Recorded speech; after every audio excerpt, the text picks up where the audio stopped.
Nuclear power isn't what I thought it was for. I thought it was used for making electricity for surrounding towns and a good way to make a decent living for your family. But I was wrong. I could be dead wrong. Let me start from the beginning and explain how I got here. I've been working at the nuclear station as a contractor for 6 years now. I started as an asbestos insulator, then transitioned over to an electrician, which I enjoyed. But since starting here, I wanted to become a NEO. NEO stands for Nuclear Equipment Operator. From what I've seen just by being out in the plant working, they just turn valves and check for leaks in equipment. Easy, right? Plus, they actually work for the company, which means bomb benefits, stock options, paid vacation. You know, the works. Well, becoming one wasn't as easy as I thought. They had a class every 6 months, and to be able to join the class, you had to pass a mass test or mechanical aptitude test and a few others. I'm not a dumb guy, by any means, but I'm not Einstein either. I failed the test 3 times, a year and a half of studying, and a year and a half of luck on the 4th try. I finally passed. I was so excited, because I was a company man now. Pay raise, here I come. I started filling out my new hire paperwork, you know, the stuff nobody reads. Little did I know how much that will come back to haunt me. The first few weeks were like I thought, boring. Walking around the plant I've been at for nearly 7 years, looking at all the nooks and crannies I've been in hundreds of times, insulating pipes and wiring panel boards. But then, one Monday morning, my job assignments changed. I was instructed to go with a few other new hires and security into the auxiliary building which houses the hatches to go inside the reactor buildings. Again, I've been here for 7 years now. I've rode the elevator to change the floors in the auxiliary building thousands of times. Not once have I ever been to floor B5. It never occurred to me what was down on floor B5, because I've never had any work there. It was always get in, get out, and lay up until the next job. How I wish I could go back to those days. What I'd give to have read that stack of papers that I just so stupidly signed without reading. The elevator door opened to a small room with a steel submarine door that was sealed.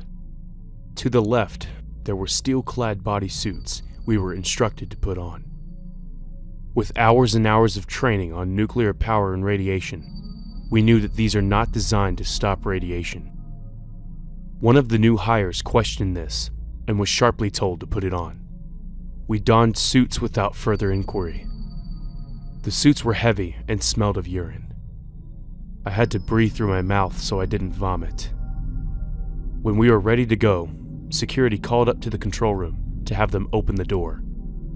The huge bolts holding the door tightly shut began sliding out of place and the room started to depressurize. As this is going on, I noticed out of the corner of my eye both security guards racked their ARs and was in ready position.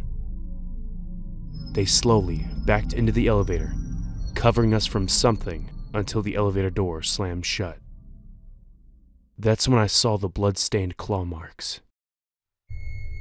An audible pop made me direct my attention back to the submarine door. It creaked open slowly. The door was easily 24 inches thick of pure steel. The other new hires finally saw what I had seen seconds before on the elevator doors. The room the door was securing was pitch black. Our suits had voice communications in them. We were talking to each other, trying to figure out what was going on. That's when we found out our purpose of being hired. A voice came across the comms and explained to us that our job was to feed. We were given no name as to what we were feeding, only warnings. The lights came on. We were in a huge room, the likes of which I haven't seen. But the only walk path was a bridge before us. The size of the suits made it so only one person could go at a time. They called out our names one by one, and we started walking down the bridge to our feeding station. The room looked empty. No creatures or monsters in here to even feed. There was the three of us, and I was in the middle. At the feeding station, there was simply a button labeled Feed. We were instructed to press the button at the same time and hold it for 30 seconds. Then we heard the words, "Good luck." The room went pitch black, and the lights on our suits were the only thing we had. We started talking and decided we were going to count to 3 and push the button. We got in position, and I started to count. 1, 2, 3. That's when I heard a scream of sheer terror. The guy on the end had seen something so horrifying, he didn't press the button. The girl closest to the door and I had pressed it. I screamed at him to press the button, but all he did was turn and run towards the door. He got to me and I stopped him and was yelling at him to go back to his station, but he wouldn't listen. As he's screaming, my face shield goes black. I wipe at the liquid blocking my vision, and when I can halfway see, I pull my hand to the light and realize it's blood. I look down and see the bodysuit, or what's left of it, I should say. Half of the torso from the chest up was missing. It happened so fast and there was not even a sound. A voice came over the intercom and said, "Evacuate immediately. Feeding process not complete." We ran as fast as we could, in full steel suits, as the lights were coming back on. When we arrived at the submarine door, it was cracked, and 2 security guards were waiting, with rifles loaded and aimed. The submarine door closed and sealed tightly. As we were taking off the suits, I noticed the girl had peed on herself. That explained the smell. When we got back up top, and the other girl had changed, we were in a room by ourselves. We didn't say a word to each other, mostly because she was whimpering in the corner. 2 guys walked in with suits on and explained to us that what happened was to never be discussed, or per the new hire papers we signed, we would be terminated. I don't think it means a pink slip. I asked what was in the room, and the only answer I got was, "It's classified." I told them I was going to quit, and one smirked and said, "You can't quit. You're a company man now, remember?" As they left, 2 other men entered the room and gave us more information. We were told that what we were doing was feeding a government project that was nuclear powered. Why drop a nuclear bomb when you can drop a nuclear monster you can control and not have the nuclear fallout? The problem was that they can't control it or kill it. The only thing they can do is contain it. So we were glorified stable hands to a nuclear-powered thing that has no name, that I've never seen, that gets its power from 3 nuclear reactors on site. The United States has 99 nuclear reactors. How many creatures can there be? Are we the only ones housing this thing? My next shift starts in 10 hours. My phone is charging now, but I had to get this down somewhere before I fell asleep. Nuclear power isn't what I thought it was for.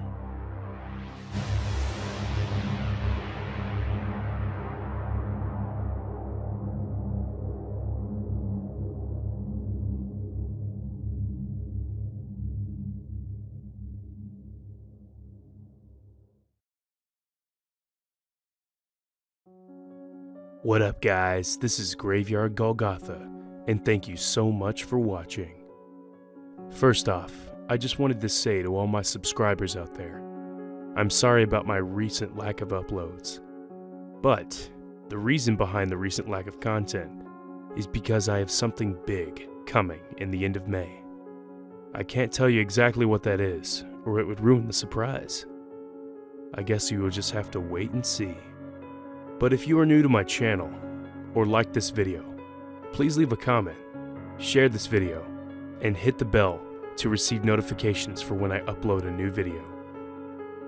But for those who really want more of this content, hit that subscribe button to become a member of the underground today. Once again, guys, thanks for watching, and I'll see you guys in the next one. We have cookies.